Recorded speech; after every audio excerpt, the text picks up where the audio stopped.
शरच्चन्द्रश्वेतां शशिशकलशोभालमुकुटां करैः कुम्भाम्भोजे वरभयनिरासौ च दधती सुधाधारा कारा भरणवसना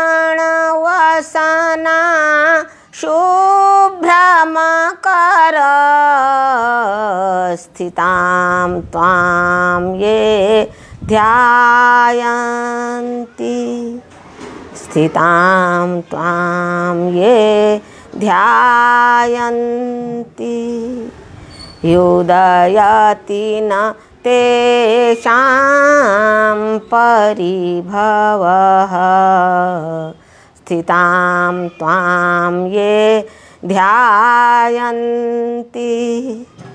युदयति न तेषां परिभवः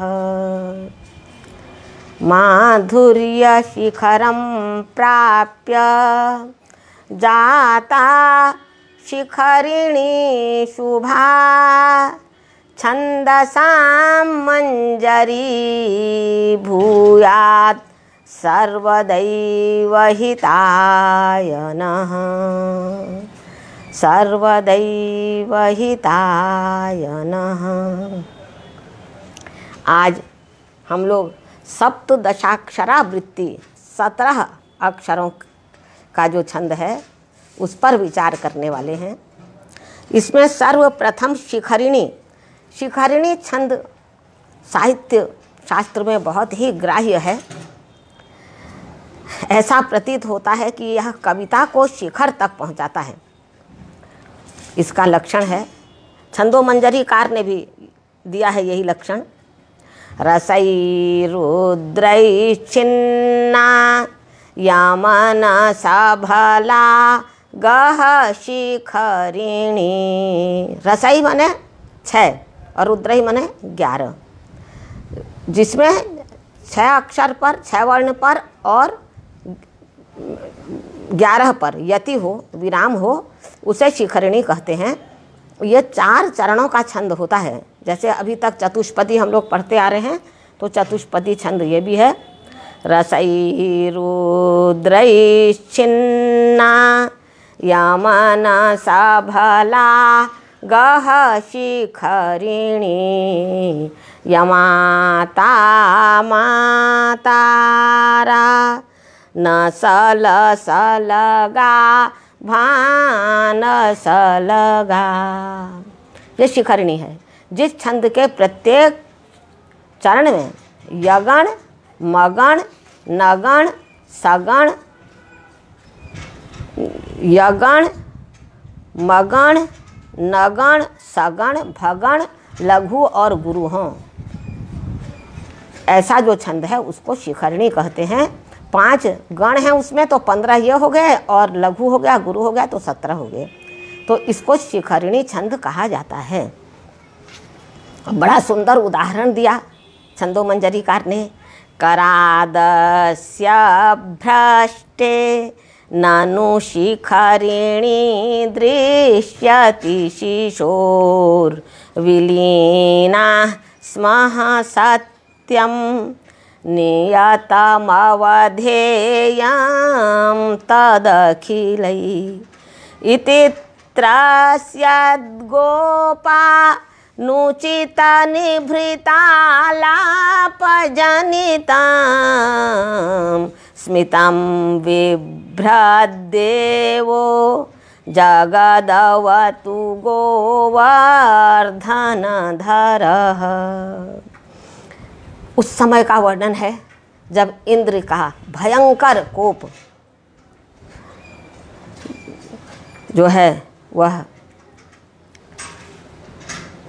अपने चरम पर था और भगवान ने कहा कि इस गोवर्धन पर्वत को मैं अपनी कानी उंगली में उठा लेता हूँ और तुम लोग सब इसके नीचे आ जाओ। अब सारे गोप गोपियों और गोवंश को उन्होंने उसके अंदर कर लिया। अब सारे जो वहाँ पर गोप बैठे थे, सब गोपों ने, उन्होंने सोचा कि बाप रे बाप, इतना बड़ा गोवर्धन पर्वत है और कान्हा की इतनी छोटी सी उंगली है, कहीं जो है यह पर्वत डगमगा जाएगा और उसकी उंगली से फिसल जाएगा तो हम लोग तो सब इसके अंदर ही दब जाएंगे।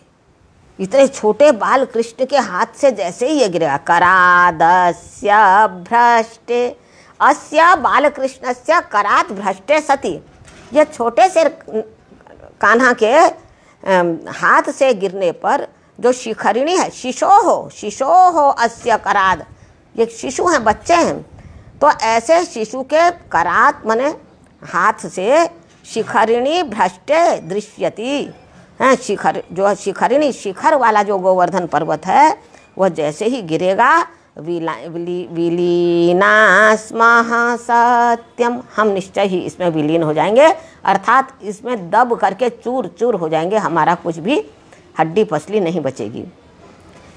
इसलिए नियतम अवधेयम तव तदखिलैहि, इसलिए हम सब लोगों को अपनी लाठी वाठी ले करके ऐसे ऊपर चढ़ा करके बहुत ही सावधानी से इसको बचाए रखना है। केवल इस छोटे से बच्चे के भरोसे पर या कानी उंगली पर धारण करने पर हमको निश्चिंत नहीं बैठना है। इति त्रस्यद् गोपा नुचित निभृतालाप जनितम्, ऐसे डरते हुए गोपों के अनुचित खुसफुसाहट को, निभृत आलाप, एकांत के आलाप को सुन करके उस आलाप से उत्पन्न जो भगवान के मुख में स्मित आया, मुस्कुराए प्रभु हैं, ऐसे जो देव हैं, ऐसे जो गोवर्धन धर हैं, जो गिरिधारी हैं, वे इस संसार की रक्षा करें। बहुत बहुत ही सुंदर भाव है। इस सुंदर भाव को लेकर के शिखरिणी छंदो मंजरीकार ने प्रस्तुत किया। शिखरिणी छंद जो है वह साहित्यकारों को बहुत प्रिय है। पूरे गंगा लहरी में शिखरिणी है। शिव महिम्न स्तोत्र का जो माधुर्य है वो शिखरिणी में ही है, और भगवत पाद की सौंदर्य लहरी वो भी शिखरिणी में है। मुखे ते तांबूलम नयन युगले कज्जल कला ललाटे कश्मीरम स्फुरत् कांची शाटी पृथुकटि तटे हाटकमयी भजामि त्वां गौरीं नगपति किशोरी मवीरतम। ये सौंदर्य लहरी को शिखरिणी में उन्होंने प्रस्तुत किया। पुष्पदंत ने शिव महिम्न स्तोत्र को शिखरिणी में प्रस्तुत किया। महिम्नः पारं ते परम विदुषो यद्य सदृशी स्तुतिर्ब्रह्मादीना मपि तदवसन्नास्त्वयि गिरः अथावाच्यः सर्वः स्वमति परिणामावधिगृह्णन् ममाप्येषः स्तोत्रे हरनिरपवादः परिकरः ममाप्येषः स्तोत्रे हरनिरपवादः परिकरः। और मैंने स्तोत्र साहित्य में भी इसका बहुत ही सुंदर वो दिया हुआ है। बहुत ही सुंदर उदाहरण है स्तोत्र साहित्य में, और संस्कृत साहित्य में जो है शिखरिणी के जो बताए मैंने, जैसे तवालंबादंब स्फुरदलघुगर्वेण सहसा मया सर्वे नीता मया सर्वे वज्ञा सरणिमथ नीता किलसु इदानीमौदास्यं यदि भजसि भागीरथि तदा निराधारोहा रोदिमि कथय केशामिह पुरः निराधारोहा विशालाभ्यामाभ्यां किमिह नयनाभ्यां खलु फलं नयाभ्यामालीढा परमरमणीया तव तनुः अयं हि न्यक्कारो जननी मनुजस्य श्रवणयोर्ययोर्नान्तर्यातस्तव लहरी लीला कलकलः ययोर्नान्तर्यातः। यह गंगा लहरी का सौंदर्य है। शिव महिम्न स्तोत्र में त्रयी सांख्यम योगः पशुपतिमतं वैष्णवमिति प्रभिन्ने प्रस्थाने परमिदमदः पथ्यमिति च रुचीनां वैचित्र्यात् ऋजुकुटिलनानापथजुषां नृणामेको गम्यस् त्वमसि पयसामर्णव इव नृणामेको गम्यस् त्वमसि पयसामर्णव इव। इस प्रकार शिखरिणी जो है छंद बहुत ही साहित्यकारों को प्रिय है। कालिदास ने तरंगा भ्रूभंगा तरंगा भ्रूभंगा क्षुभित विहग श्रेणीरसना विकर्षन्ति फेनं वसनमि संरम्भशिथिलं यथाविद्धं याति स्खलितमभिसन्धाय बहुशो नदी भावेनेयं ध्रुवमसहना सा परिणता नदी भावेनेयं ध्रुवमसहना सा परिणता। ये इसकी शिखरिणी का सौंदर्य है। शिखरिणी जो है कालिदास ने अपने नाटकों में शिखरिणी को स्थान दिया है, काव्यों में नहीं दिया है, नाटकों में आया है। और परवर्ती काव्यों में गंगा लहरी है, स्तोत्र साहित्य में। और इतना सुंदर आप लोग रोज ही संभवतः माता के सामने झुकते होंगे। न मंत्रम नो यंत्रम तदपि च न जाने स्तुतिमहो न चाह्वानं ध्यानं तदपि च न जाने स्तुति कथा न जाने मुद्रास्ते तदपि च न जाने विलपनं परं जाने मातस्त्वदनुसरणं क्लेशहरणं। ये शिखरिणी का ये है दैन्य है। शिखरिणी में ये दैन्य इस प्रकार प्रकट किया गया है।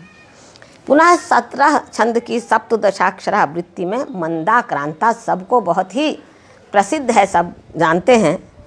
इसमें 4, 6 और 7 पर यति होती है। मंदाक्रांतां बुधिरसनगैर्मोभनौ तौ गयुग्मम्। मंदाक्रांता में अम्बुधि मने 4, रस मने 6 और नग मने 7।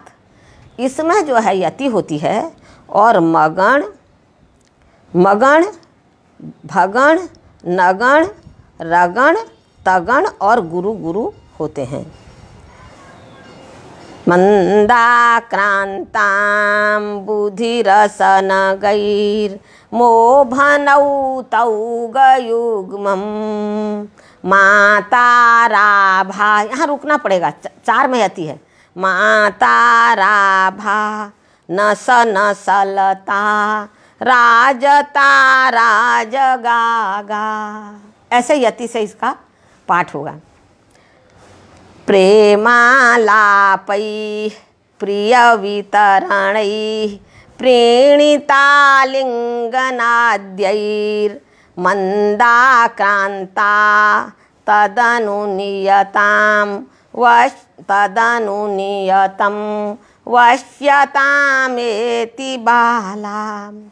एवं शिक्षा वचन सुधया राधिकायाः सखीनां प्रीतः पायात् स्मितसुवदनो देवकी नंदनो नः। क्या करे? प्रेमालाप ही प्रिय वितरणई, अत्यंत प्रेमपूर्ण आलाप करे, संवाद करे, बातचीत करे और प्रिय प्रिय वस्तुओं को दे और प्रीणिता लिंगन आद्यई और आलिंगन आदि क्रियाओं से संतुष्ट करे।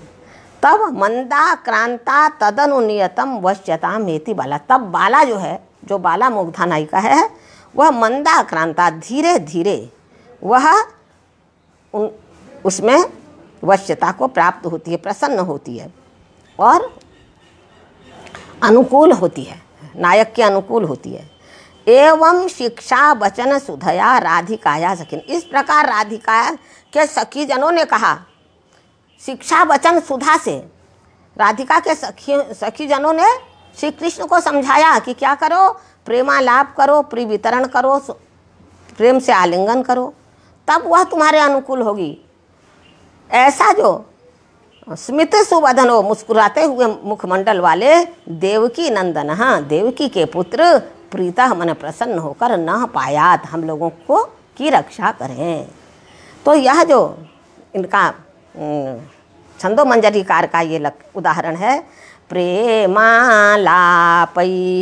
प्रिय वितरणै प्रीणितालंगनाद्यैर् मंदाक्रांता तदनुनियतां नियतं वश्यतामेति बाला। मंदाक्रांता तदनुनियतं वश्यतामेति बाला। एवं शिक्षा वचन सुधया राधिकाया सखीनां प्रीतः पायात् स्मितसुवदनो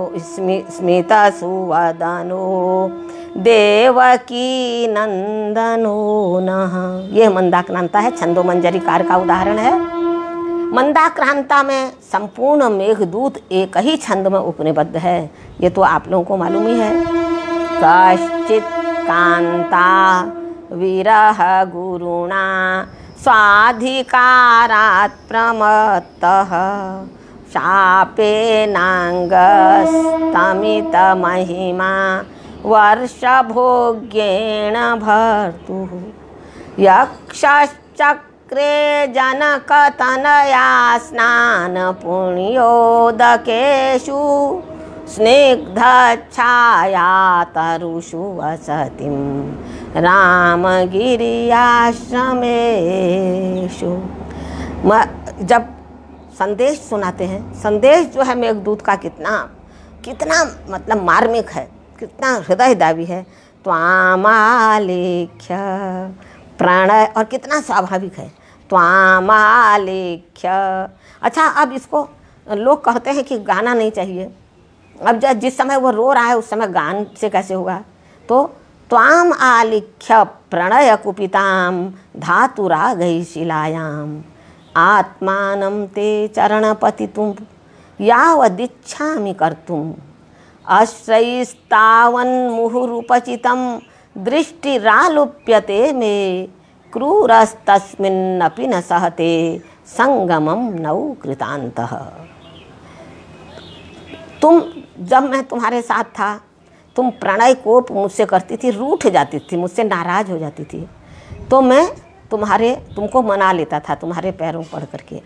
तो उसी को मैं जो है धातु राग से गेरू ले आया हूँ कहीं से, यहाँ जंगल में और क्या मिलेगा, गेरू ले आया हूँ, या कोई खड़िया वाली मिट्टी होती है वो ले आया हूँ, और पत्थर में तुम्हारा मैं चित्र बना रहा हूँ। कैसा? प्रणय से कुपित चित्र बना रहा हूँ, गुस्सा रूठा हुआ चित्र, और वह तुम्हारा चित्र तो बन जा रहा है, और जैसे ही तुम्हारे चरण में अपने को झुका हुआ बनाना चाहता हूँ, इतनी अधिक विरह वेदना मेरे अंदर आती है कि मेरी आंखें डबडबा जाती हैं और मुझे कुछ भी दिखता नहीं, मैं उस चित्र को नहीं खींच पाता। हाय, वह विधाता जो है चित्र में भी हम लोगों का संयोग नहीं देखना चाहता है, चित्र में भी विधाता हम लोगों को एक साथ नहीं देखना चाहता है। वास्तविकता की तो बात ही दूसरी है। ये इसमें एकदम हृदय को जैसे निचोड़ करके रख दिया है, विरही यक्ष के हृदय को निचोड़ करके कवि ने रख दिया है। ये कविता का चरम उत्कर्ष यहाँ पर है मंदाक्रांता छंद में। तो इस प्रकार से संपूर्ण जो मेघदूत है उसको मंदाक्रांता में ही कवि ने उपनिबद्ध किया है।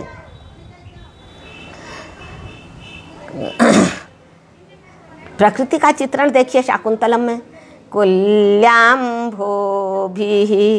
पवन चपलैः शाखिनो धौतमूला भिन्नो रागः किसलयरुचा माज्यधूमोद्गमेन एते चार्वागुपवन भुवि छिन्नदर्भाङ्कुरायां नष्टाशङ्का हरिणशिशवो मंदमंदम चरन्ति। ये आश्रम के प्रकृति का पर्यावरण का वर्णन यहाँ पर दिया है, और ये मंदाक्रांता में कवि ने इसको बहुत ही सुंदर दिखाया है। कुल्याम्भोभिः पवन चपलैः शाखिनो धौतमूला। जो छोटी छोटी कूलें निकली हैं, बड़े कहीं जल के स्थान से छोटी छोटी कूलें निकाल ली जाती हैं खेतों पर लाने के लिए। अब वो हवा से हिल रही हैं, तो उनके किनारे पर जो वृक्ष हैं उनकी जड़ें धुल जा रही हैं। कुल्याम्भोभिः पवन चपलैः शाखिनो धौतमूला और भिन्नो रागः किसलय रुचा माज्य धूमोद्गमेन।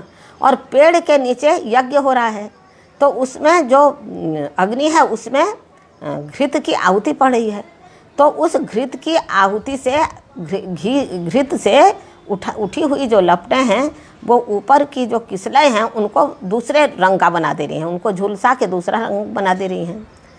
और सामने जो है एते चारवाग उपवन भुवि छिन्न दर्भांकुरायाम, सामने उपवन का उद्यान है, छोटी छोटी क्यारियाँ हैं, उनमें से जो कुछ हैं उनको तो काट लिया गया है।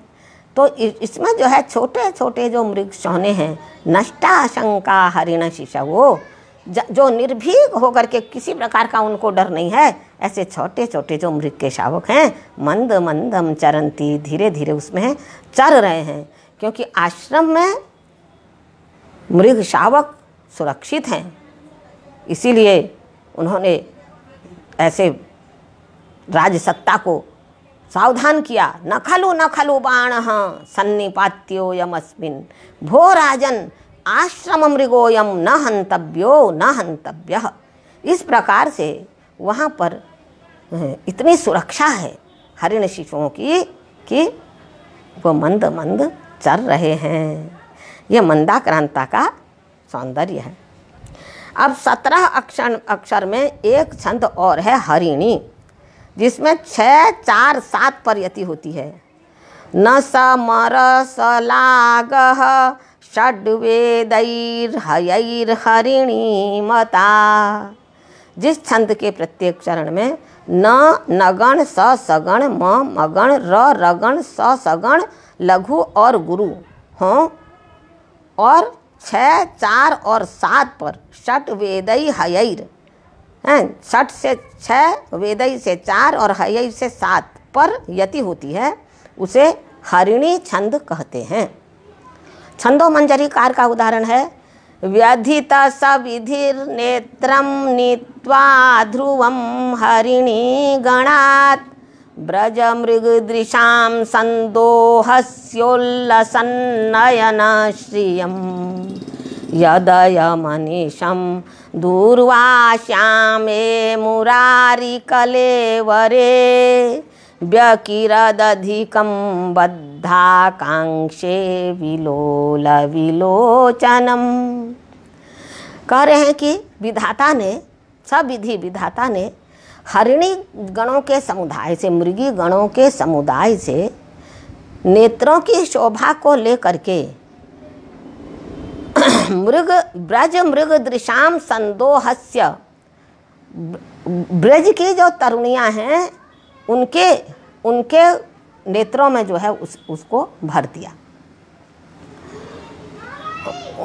जैसे मृगों के नेत्र होते हैं वैसे ही नेत्र उनके भी बना दिए, अर्थात ब्रज रमणियों को मृग नयनी बना दिया। मृगस्य नयने इव नयने ये यासाम ताहा मृग नयन्यः, वो मृग नयनी बन गई।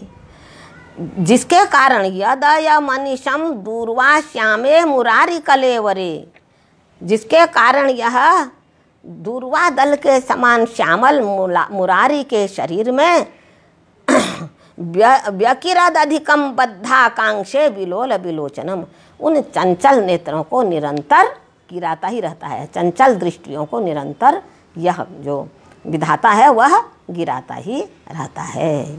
यह हरिणी में इसको बनाया है। और हरिणी छंद में कालिदास ने बहुत ही सुंदर रचना की है। उस समय का वर्णन है रघुवंश में दिलीप जो है जब अपने वानप्रस्थ आश्रम को प्रस्थान कर रहे हैं, दिलीप ने पहले ही मैंने बता दिया कि कैसे कुश शयने निशाम निनाय, फिर उनकी सेवा की नंदिनी की, उसके बाद उनको मिला वंशस्य कर्तारमनंत कीर्तिम सुदक्षिणायाम तनयम ययाचे, उन्होंने याचना की वंश के कीर्ति को फैलाने वाला और वंश की बेल को आगे बढ़ाने वाला पुत्र सुदक्षिणा के गर्भ में मुझे दो, पट्ट महिषी के गर्भ में।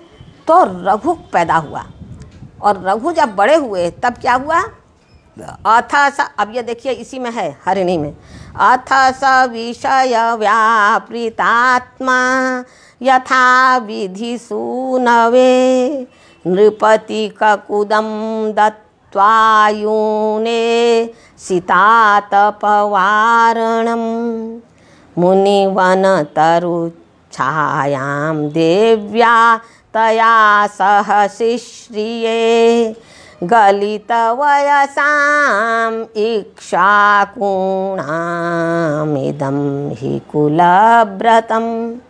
अथ स विषय 6 यहाँ पर रुकना है, अथ स विषय 6 पर रुकना है, फिर व्यावृत आत्मा 4 पर रुकना है, फिर यथा विधि सूनवे फिर 7 पर रुकना है।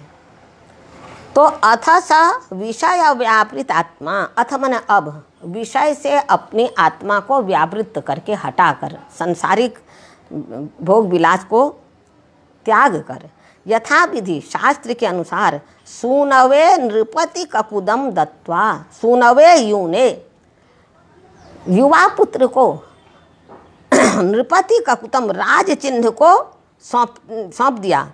कैसे, सीता तप वारणम, सीता तप माने छत्र चंवर इत्यादि, शीत माने सफ़ेद, आतप वारणम आतप को रोकने वाला अर्थात छत्र, छत्र जो है, छत्र और चंवर नृपति के जो राज चिन्ह हैं उनको शास्त्रीय मर्यादा के अनुसार युवा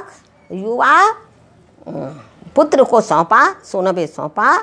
और मुनिवर तरुच्छायाम देव्या तया सह शिष्य, तया देव्या सुदक्षिणया सह मुनिवर तरुच्छायाम शिष्य, अपनी पत्नी सुदक्षिणा के साथ मुनियों के आश्रम के वृक्षों की छाया का आश्रय लिया। कहा ऐसा क्यों किया? कहा गलित वयसाम इक्ष्वाकुणाम, ऐसे इक्ष्वाकुवंशी जिनकी उम्र अब युवावस्था इत्यादि पूर्ण हो गई है, वृद्धावस्था की ओर आ गई है, ऐसे इक्ष्वाकुओं का यही कुल व्रत है, यही उनकी कुल परंपरा है कि जब उनका गृहस्थ आश्रम की आयु पूर्ण हो जाती है तब वे वानप्रस्थ आश्रम की ओर अपना चरण रखते हैं और अपने संपूर्ण राज्य भार को, अपने गृह कार्य भार को अपने युवक पुत्र और पुत्रवधू को सौंप करके निश्चिंत हो जाते हैं।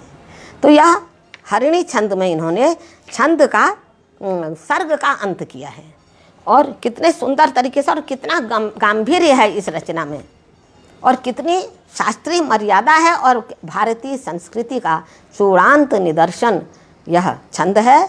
इस विषय यहाँ पर है और जो 4 पुरुषार्थ हैं और 4 आश्रम हैं उनकी ओर कवि कुलगुरु संकेत कर रहे हैं। पुनः 17 अक्षर का छंद है पृथ्वी। पृथ्वी छंद बहुत ही सुंदर है, आप लोग जानते हैं। जसौ जस यला वसु ग्रह यतिश्च पृथ्वी गुरु। वसु माने 8 और ग्रह माने 9 पर यति जिसमें होती है उसमें जभान सौ सगण, ज जगण सौ सगण, फिर ज जगण, फिर सौ सगण, फिर यगण और लघु और गुरु।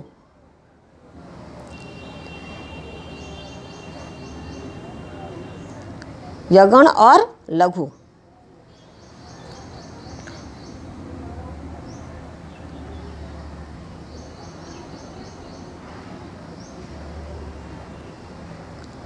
लघु गुरु ये होते हैं, माने जगण सगण जगण सगण यगण लघु गुरु। जसौ सज यलाग वसु ग्रह यतिश्च पृथ्वी गुरु, ऐसा है। तो जहाँ प्रत्येक चरण में जगण सगण जगण सगण यगण लघु गुरु होंगे वही पृथ्वी छंद होगा। 8 और 9 पर इसकी यति होगी। इन्होंने उदाहरण दिया, दुरंत दनुजेश्वर प्रकर दुस्थ पृथ्वी भरम, जहार निज लीलया यदुकुलेवतीर्याशु यः, स एष जगतांगतिर्दुरित भारमस्मादृशां, हरिष्यति हरिस्तुति स्मरण चाटुभिस्तोषितः। जिस हरि ने, श्री हरि ने यदुवंश में अवतार लेकर के क्या किया? निज लीलया, अपनी लीलाओं से, यदुकुले अवतीर्य आशु यह यदुकुले आशु अवतीर्य, यदुकुल में शीघ्र ही अवतीर्ण होकर के निज लीलया, अपनी लीला से क्या किए? दुरंत दनुजेश्वर प्रकर दुस्थ पृथ्वी भरम। दुरंत दुर्जय जो दनुजेश्वर कृष्ण आदि, प्रकर मने समूह से, दुस्थ मने बहुत ही दिक्कत करने वाला, कष्टकारी जो पृथ्वी का भार है, उस पृथ्वी के भार को प्रभु ने अपनी लीला से शीघ्र ही हर लिया। स एष जगताम गति, वे जगत के गति हैं, उनके आधार हैं। ऐसे अस्मादृशाम दुरित भारम हरिष्यति हरि, स एष हरि, वही हरि हमारे जैसों के पाप रूपी भार को हर लेगा। कब? जब स्तुति स्मरण चाटुभिस्तोषितः, जब स्तुति ध्यान और मीठे मीठी वचनों से जब हम लोग उनको संतुष्ट करेंगे, उनको प्रसन्न करेंगे, तब वे लाला आएंगे और हमारे जैसों के कष्ट के दुरित के पाप रूपी भार को भी शीघ्र ही हर लेंगे, हमको अपने चरणों में स्थान देंगे, हमको अपनी वंशी की धुन से अपने प्रेम की मिठास हमारे कानों में घोलेंगे। ये जो है पृथ्वी छंद है। एक कविता संग्रह आया है धरा कंपते। धरा कंपते में 101 श्लोक हैं, शतक है। उसका अंत भी पृथ्वी छंद से किया है। हिरण्य नयनेन भूरपहृता यथा रक्षसा वराह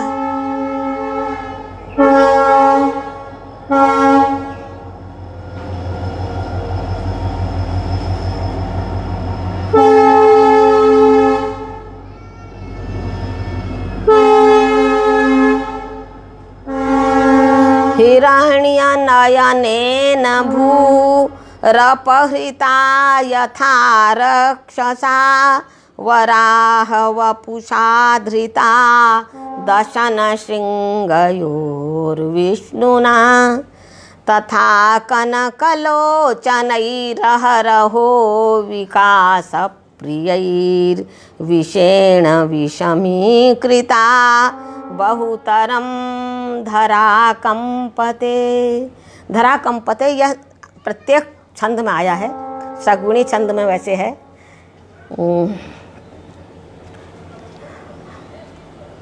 किंकदर्यै कृतं, मतलब अंत में है कस्य हेतोरकस्मात् धरा कंपते। तो अंतिम में धरा कंपते आता है। तो यह संपूर्ण सर्ग का संपूर्ण मतलब अंत किया जा रहा है। शतक का अंत है।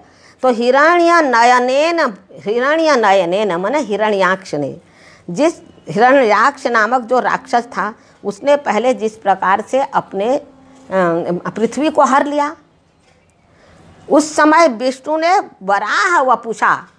वराह रूप धारण करके दशन शृंगयो धृता, अपने दांतों के कोने में उस पृथ्वी को ला करके रखा, उसका पुनः उद्धार किया रसातल से निकाल के।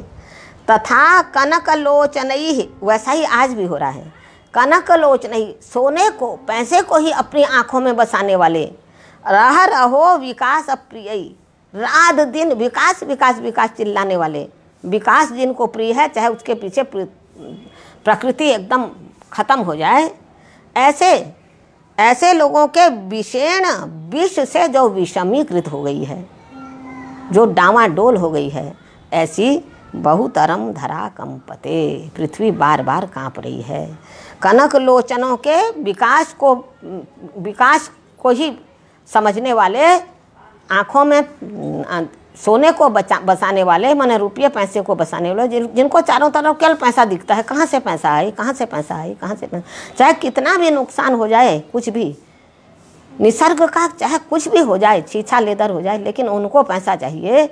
ऐसे जो कनक लोचन हैं, हिरण्याक्ष ही हैं आधुनिक, उनके द्वारा जो विष उगल दिया जा रहा है, उस विष से विषमीकृत होकर के पृथ्वी बहुत कांप रही है, बहुत डामाडोल हो रही है। यह पृथ्वी छंद हो गया। तो हम लोगों ने यहाँ पर पृथ्वी छंद के चार छंद यहाँ पर जो प्रमुख हैं, ऐसे बहुत से दिए हुए हैं सप्ताक्षर, सप्तदशाक्षरा में भी छंदो मंजरी में, लेकिन हमने पृथ्वी और हरिणी और मंदाक्रांता और शिखरिणी, इन चार पर बात की है। जब ये चार समझ में आ जाएंगे तो बाकी छंदों का भी आप लोगों को ज्ञान हो जाएगा। अधिक करने से बड़ा दुरूह हो जाएगा, इसलिए हम उसको नहीं ज़्यादा लंबा कर रहे हैं। अब 18वें में है नाराज।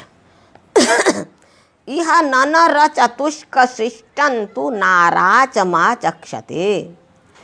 इसमें नगण नगण और 4 रगण होते हैं। नगण नगण रगण रगण रगण रगण, ये 8 अक्षर का है, 18 अक्षर का है, अष्टादशाक्षरा वृत्ति है।